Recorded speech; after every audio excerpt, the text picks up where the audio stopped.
नमस्कार, इन खबर में आपका स्वागत है। मैं विद्याशंकर तिवारी हूँ।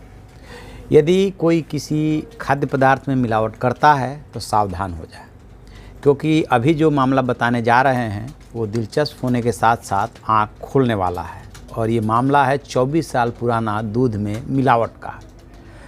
आदमी आमतौर पे सोच लेता है कि थोड़ी बहुत मिलावट चलती है, मिलावट करता है, उसके बाद कभी सैंपल में पकड़े भी गए तो आसानी से छूट जाते हैं।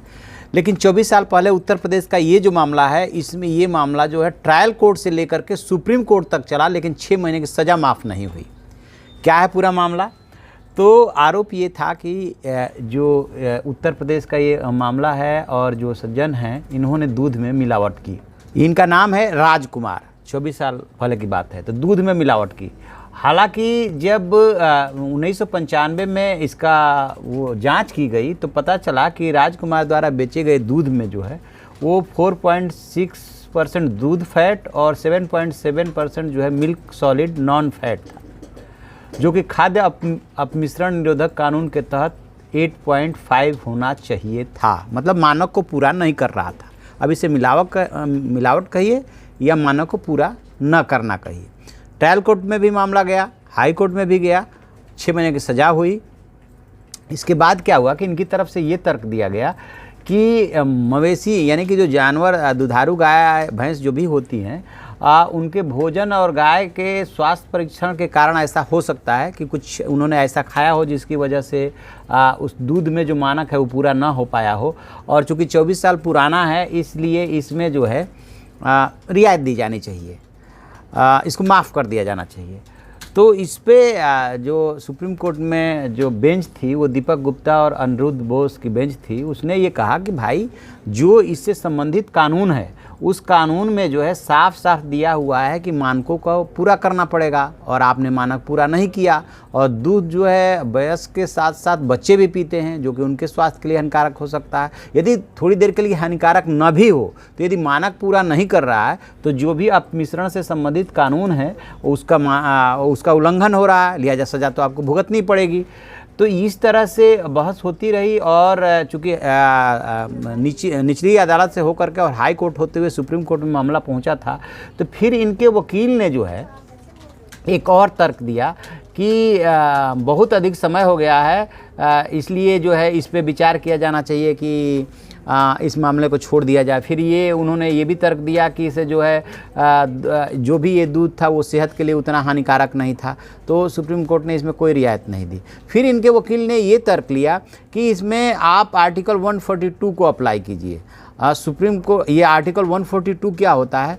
तो आर्टिकल 142 में सुप्रीम कोर्ट को संविधान ने ये स्पेशल पावर दिया हुआ है कि वो चाहे तो सज़ा को या किसी नीति को पलट सकता है। मतलब गवर्नमेंट की सामान्य तौर पे जो नीति बनाने का काम होता है, पॉलिसी, वो गवर्नमेंट का होता है। तो इसमें जो 142 में अधिकार दिया गया सुप्रीम कोर्ट को, तो ये दिया गया कि असाधारण परिस्थितियों में यदि आपवादिक परिस्थितियां हैं और सुप्रीम कोर्ट को लगता है कि ये नीति या सज़ा जो निर्धारित है उससे कम किया जा सकता है तो वो कर सकती है।